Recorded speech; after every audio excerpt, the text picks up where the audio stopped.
Clary Connors has always known how to set a filly to win a big race. So, after Dear Demi was placed behind Piero in the Champagne Stakes the previous autumn, Connors knew he had an Oaks filly on his hands. So he went about mapping out the perfect preparation. Luck deserted Dear Demi for most of the campaign leading into the Oaks, so much so that after her run in the Wakeful, where she never got a crack at them, Jimmy Cassidy was to be replaced by Nash Rawiller. But when Rawiller got suspended at the same meeting, Cassidy was given a reprieve, and he wouldn't make the same mistake twice. And they're off now. And Zydeco, one of the slowest to move out of her barrier stall. She seemed to half-knuckle. Mama's Choice began well. Tiana got away quickly with Transonic. Finnegan begin again from the outside barrier is being hustled forward, so there's going to be a good deal of speed in the early part of the race now. And as they leave the straight and head to the 2,200 metres, it's Tiana in front of Finnegan begin again, Transonic, and just off the Marlin's Teardrop, and then Gondokoro, Elzora pushing through, and they were being followed then by Mama's Choice. Further back is Lazuma, Zydeco about the middle of the field, and Summer Bliss is behind her, being followed by Zucotto and Muratib. Dear Demi's gone right back through the field, and she'll settle about third from last as they power up the side of the course, and 10 Black is back towards the tail end of the field. She'd be one of the last, and Kate is back there as well. So about 1,600 metres to go. Ireland's Teardrop had worked around the field and has taken over the running. So Ireland's Teardrop by a half. Finnegan begin again is up there running second, and 2 lengths away in the field is Tiana, with Gondokoro running fourth. A length and a half further back is Transonic as they go to the 1,400. 2 lengths to Mama's Choice, and then came Elzora the outside.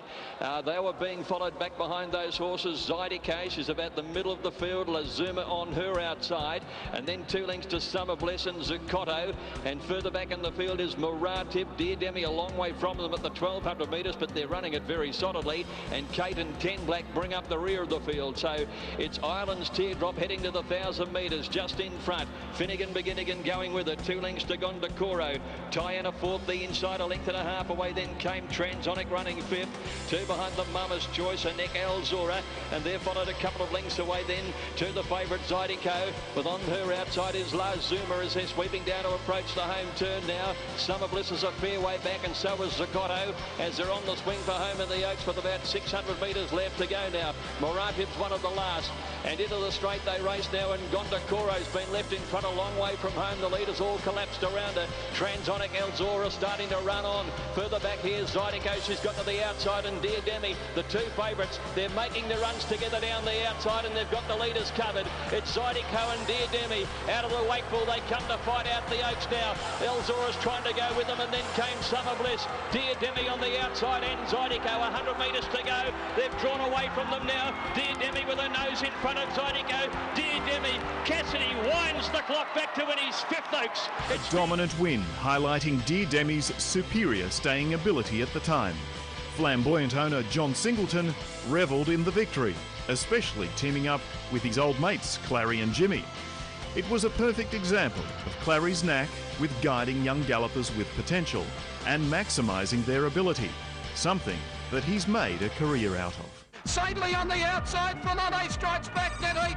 Saintly's got the photo in the Cox plate. Ethereal's coming hard. The Caulfield Cup winners grab the lead, and Ethereal does the double. Might and Power has gapped them in the Caulfield Cup.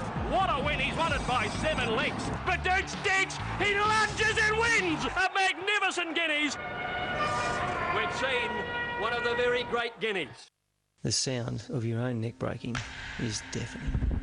They told me I'd never ride again, but I did, and then I fell once more. It was a fall I had to have.